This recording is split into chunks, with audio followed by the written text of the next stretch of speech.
Grandpa's 90th birthday celebration was being hosted by my mom and sister. My husband leaned close.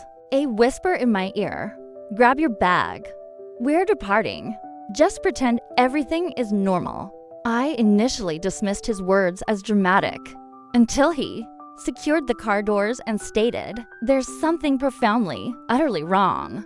Within 5 minutes, I had contacted the police.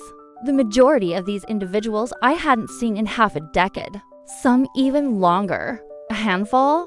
I was fairly certain I had never encountered before. Someone offered me a plastic flute filled with champagne. A child dashed past, gripping a paper plate as if it were a steering wheel. Folding chairs were set out, paper lanterns hung, and polite music drifted from a Bluetooth speaker. All the elements for a modest outdoor gathering were present. It felt festive, slightly awkward. Everything should have been fine, and for roughly the first hour. I stood by the table laden with finger foods, feigning interest in grape skewers. Roger, my husband, was beside me, holding a glass of white wine and observing the crowd with that impassive, neutral expression he adopts when he's too courteous to voice his desire to leave. Mom was completely in her element, embracing guests, dabbing away tears, and discreetly reapplying lipstick behind a napkin. Dad was seated near the grill, grumbling about the weather as if it were a personal affront. My sister, Natalie, was, as expected, nowhere near me. Her husband was laughing at something that no one else found amusing. Although it was Grandpa's residence, it no longer felt like his home. He had built it after his business prospered. It wasn't ostentatious, but it was spacious enough that people would quietly remark on his success. They all resided there now: Mom, Dad, Natalie, and her husband. I suppose there was ample space. We had flown in from London the previous day for years. I had inquired about visiting, and the response was consistently vague. "It's not a good time. He's not feeling well. Perhaps next year." Then, this spring, Mom had stated, "If you truly wish to see him, come for his birthday." So, I seized the opportunity. I thought perhaps she was softening, that this signified something. The party was already in full swing when Grandpa was wheeled out, his hair neatly combed. Wearing a sweater vest I vaguely recognized. Everyone applauded as if he had just graced a red carpet. I stood there, motionless. He looked well, almost too well. His face was smooth, his eyes distant, as if he were listening to a silent melody. I waved, but he did not return the gesture. I convinced myself it was due to his age. Mom leaned over and whispered, "He doesn't speak much anymore. It's difficult for him." I nodded, feigning understanding. She then raised her glass and commenced the toast, her voice trembling just enough to draw attention to herself. 90 years of wisdom, love, and generosity, she declared. He built our family. He gave us this life. Some guests sniffled. A woman behind me softly murmured, "Beautiful." Roger did not clap. I noticed he was staring intently. "Hey," I murmured, nudging him. "What's wrong?" He remained silent, continuing to observe Grandpa, or rather, the man in the chair. I suppose as if memorizing every facial line. "Roger," I repeated. It was then that he leaned in. "Get your bag. We're leaving. Act like nothing's wrong." I actually laughed. "You're kidding." He offered no smile. His gaze remained unwavering. "Get your bag. What are you talking about?" Smile. "Go inside. Pack now." I stared at him. "Roger, what is this? We just arrived." He slowly turned his head, finally meeting my gaze. "Something is very, very wrong." It wasn't his words, but his profound calmness, as if stating an undeniable fact, like gravity. My hands grew cold. I glanced back at Grandpa. He hadn't moved. His hands rested on the armrests like inert props. "Are you serious?" I questioned. Roger did not reply. He was already heading towards the house. I followed him upstairs.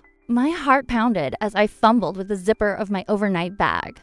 My mouth was dry. I kept thinking, if he's mistaken, this will be incredibly embarrassing. If he's right. We exited through the front door. No one tried to stop us. No one even looked up at the car. Roger opened the passenger door for me, like a gentleman in a spy film. We both entered. He locked the doors. Then, gripping the steering wheel, he declared, "That's not your grandfather." I used to wonder if I was merely imagining the disparity, the distinct ways things unfolded for me versus my sister. Perhaps I was just overly sensitive. Perhaps I was being dramatic. Perhaps I simply sought reasons to feel excluded. That's what I told myself for years, until the day Natalie turned 18, and the entire household behaved as if she were embarking on the Titanic. She stood at the front door with her duffel bag and a full tuition scholarship, and Mom wept as though someone had passed away. "You don't have to go," she repeatedly pleaded. "We'll manage. Please, just stay a bit longer." Meanwhile, 2 years prior, when I turned 18, I received a suitcase and a simple nod. "It's time to grow up," Dad stated. "You're an adult now. Go build your life."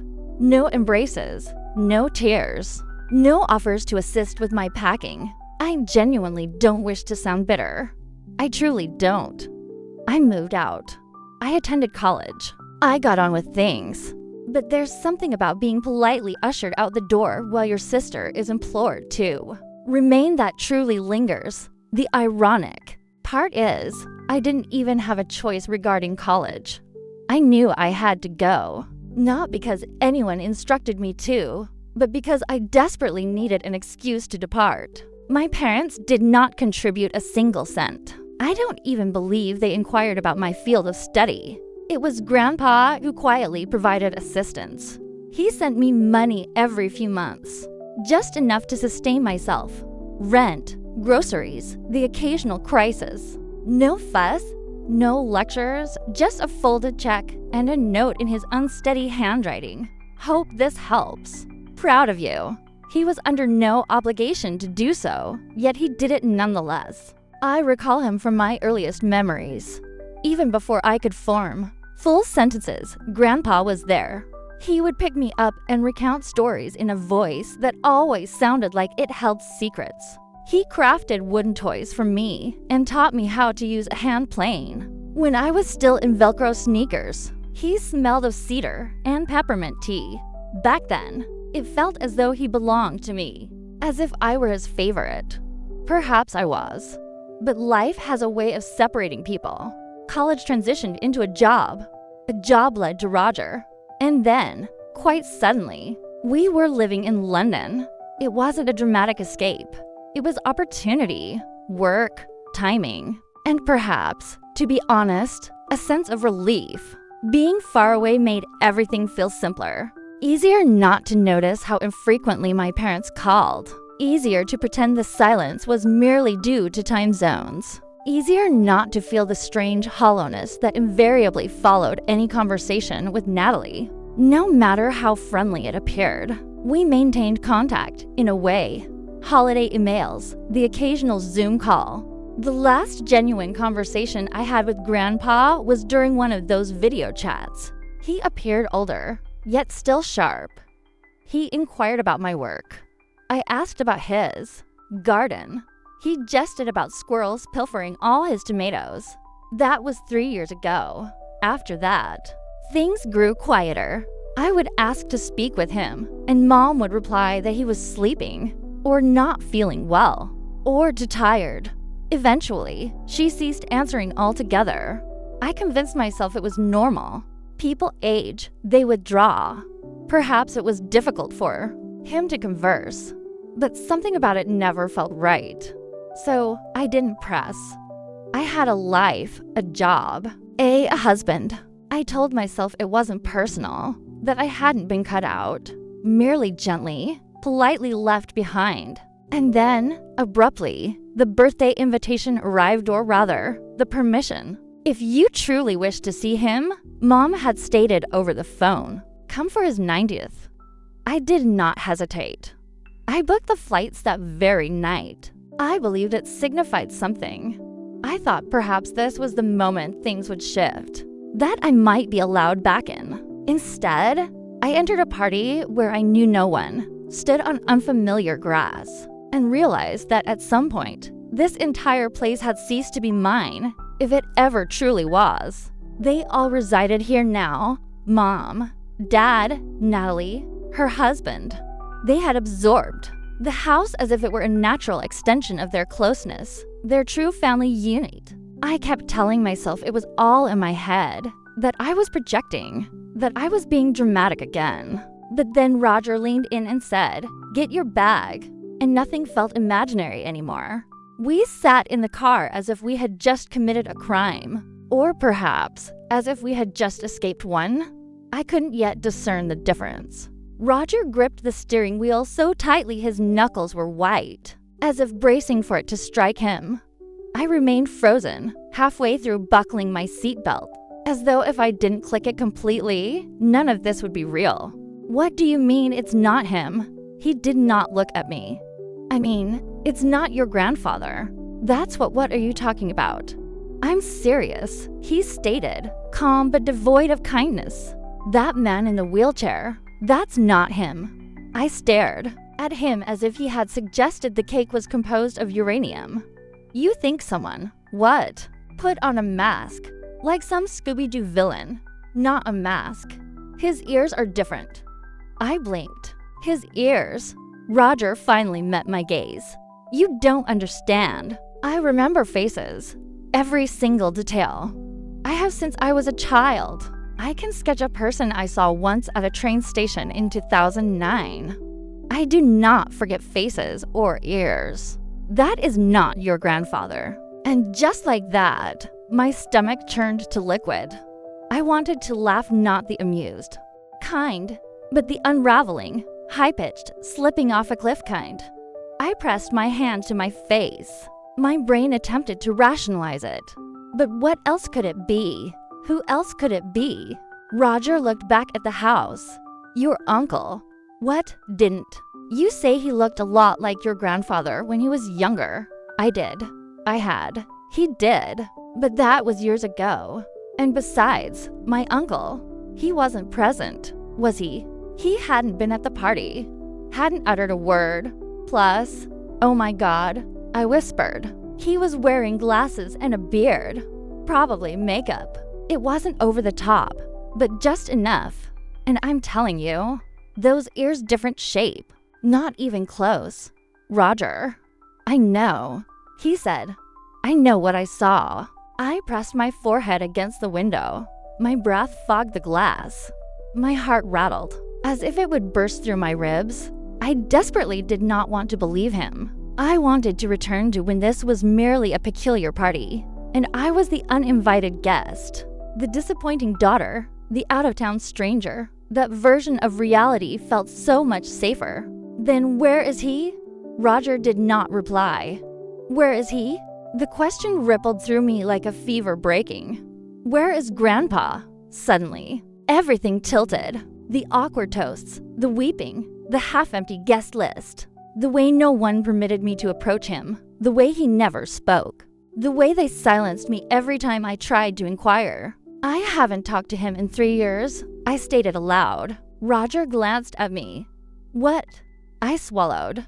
3 years. The last time was over Zoom. He looked tired. Then Mom said he was too sick to talk. Every time I called, it was he's resting or he had a rough night. I thought I was just being dramatic, but now I wasn't sure I hadn't been screaming into a void this entire time. "Okay," Roger said. "I think you need to call someone." I stared at him. "You mean the police?" He nodded once. "If we're wrong, we're not." I remained motionless. I did not breathe. I pictured the look on Mom's face when I left. That tight, small smile that never reached her eyes. The slight shake of her head, as if I had unexpectedly intruded upon my own life. "I'm going to ruin everything," I whispered. "Victoria," Roger gently said. "You're not the one who did that." I reached for my phone as if it weighed 1,000 pounds. My thumb hovered over the screen, and then I made the call.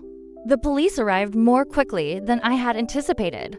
2 officers, in plain clothes, quietly approached. They spoke to us outside the car. I recounted what I could, which was not much, and endeavored to make it sound as rational as possible, which proved difficult. I know this sounds strange, but I believe someone is impersonating my grandfather. I don't know where he is, and I think something's wrong. They asked questions, calm ones, the kind that feel like traps even when they are not. Then they nodded and proceeded towards the house as if delivering a package. I remained in the car, observing. The party did not immediately cease. No one shrieked. No one fled. It was worse than that. Everything simply dimmed, as if someone had lowered the dial on reality by several notches. People still held glasses, still smiled, but their eyes now darted. Their shoulders were tauter. The officers began to speak to individuals privately. I witnessed one of them conversing with Mom. She appeared as though someone had informed her the wine was contaminated. Then she became defensive, gesturing, shaking her head. Her mouth moved rapidly, but her hands remained still. She was not touching anyone, not even Dad. He stood off to the side, staring intently at the hedge as if it held answers. I watched them speak to the man in the wheelchair. He remained silent. Then they must have requested identification. Mom went inside and returned with something. It changed nothing. Then the officers knelt again, speaking in low tones. They exuded that professional stillness, calm, composed, unreadable. Then one of them stood and walked away. The other remained. Eventually, the man in the wheelchair looked up and uttered something. Just a few words. Then he nodded. It was not over. Not even close. An officer returned to the car. "Can you stay nearby? We'll contact you soon." "Is it him?" I asked. "Is it my grandfather?" "We're still confirming some things, but you know it's not him." He did not answer that directly. "We'll be in touch." Then he departed. I sat there, feeling every second pressed down on me like a weight. Wait, where is he? Where is he? That night. My phone rang again. "How could you?" Mom's voice, furious. Crying or screaming, I couldn't discern the difference. "You called the police on us. On your own family. You think you're better than us because you moved away." I attempted to speak, but I could not. "You don't understand. You weren't here. You didn't see what it was like. We did what we had to do for him. For all of us." "What did you do?" I asked, my voice breaking. "Where is he?" "You don't get to ask that. Not now. Not after what you've done." "Where is Grandpa?" Silence. Then a click, and the line went dead. When the police arrived at our hotel room door the following morning, I felt as though I might vomit.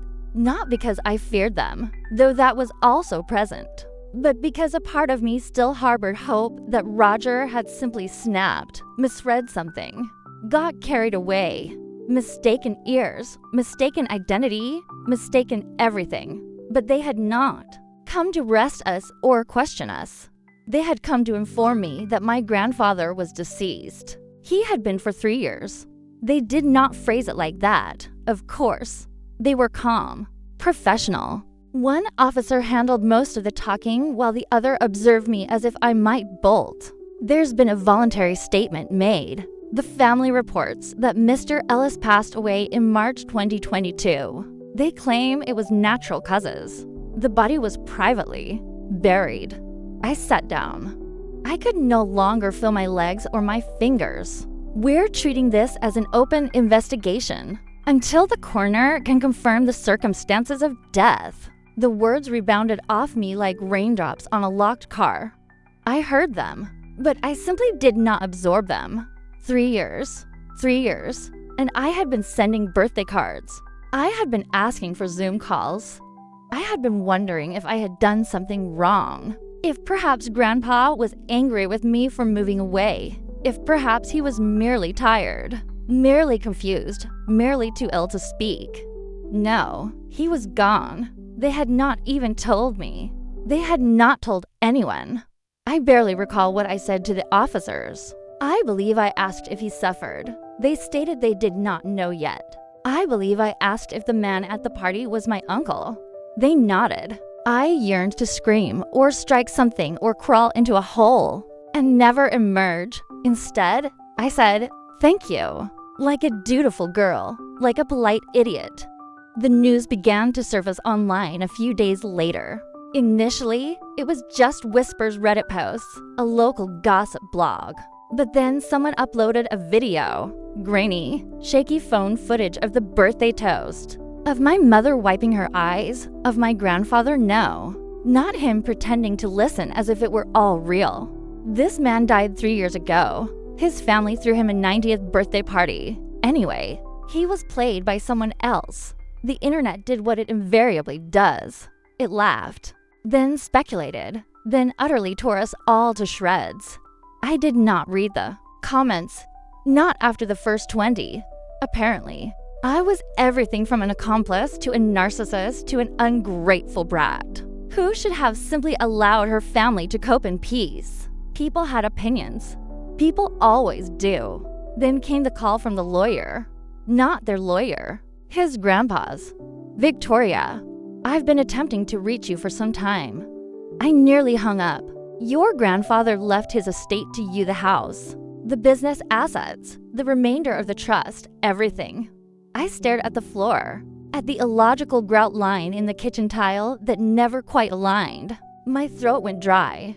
This wasn't a secret. He gently added, "He told your mother, your sister, years ago." And suddenly, the pieces clicked into place. The lies, the secrecy, the fake parties. The man in the wheelchair, they hadn't merely been concealing his death. They had been concealing it from me because if he were deceased, the estate would be mine. And if I remained unaware, they could continue residing in his house, continue utilizing his money, continue pretending I didn't exist. I telephoned my mom. I didn't know what I desired. Answers. Perhaps. She answered on the second ring. "How dare you?" Her voice trembled with fury, not grief, not shame, but rage. "You called the police on your own family. You humiliated us. You have no idea what you've done." I tried to speak, but she did not permit me.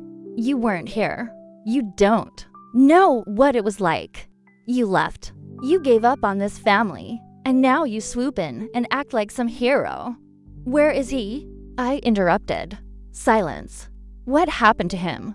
What did you do with his body?" "You don't get to ask that," she stated coldly. "You weren't there," I asked. "Every year." I countered. "You lied. Every time we were protecting him, protecting you. He didn't want a big deal made of his death. He wanted peace." I laughed, actually laughed. It emerged cracked and bitter, like something shattered under. Immense pressure. "You didn't protect him. You looted him." It was then that she hung up. Weeks passed. The investigation proceeded slowly, then accelerated. There were statements, interviews, subpoenas. Eventually, the coroner confirmed what my family had asserted: natural causes. My grandfather had passed away in his sleep. No trauma, no poisoning, no violence, just an old man's peaceful end. I wept for the first time since the police visit because finally, I could mourn him without reservation. But there was still the fraud, the impersonation, the money. Charges were filed, failing to report a death, withholding information, illegally accessing funds, identity deception. They did not receive prison time. They received probation, conditional, monitored, sternly delivered. If they erred again, they would go directly to jail. My uncle, the actor, faced his own charges, but his cooperation seemed to mitigate the outcome. He received probation like the rest of them. And the first, I inherited the house, the entire property, the assets. It wasn't extravagantly immense, not billionaire level, but it was substantial enough to explain their prolonged deception. I did not evict them. The courts did. They moved out in silence. No apology. No eye contact. My mother left a note on the kitchen counter. It read, "You always were good at taking what you didn't earn." I incinerated it in the sink. The first night I spent there alone, merely visiting before returning to London. I sat in Grandpa's chair. I uncorked a bottle of wine, propped my feet on the table. The place was quiet, still imbued with the scent of wood polish. I felt neither triumphant nor vindicated, nor even angry anymore. I felt dismissed. And for once in my life, I didn't feel like a stranger. I haven't spoken to my parents since, nor my sister. Not even a text. Sometimes I ponder if I went too far. Other times, I wonder if I didn't go far enough. Let me know your thoughts. And if you desire more stories such as this, hit subscribe and tap the bell.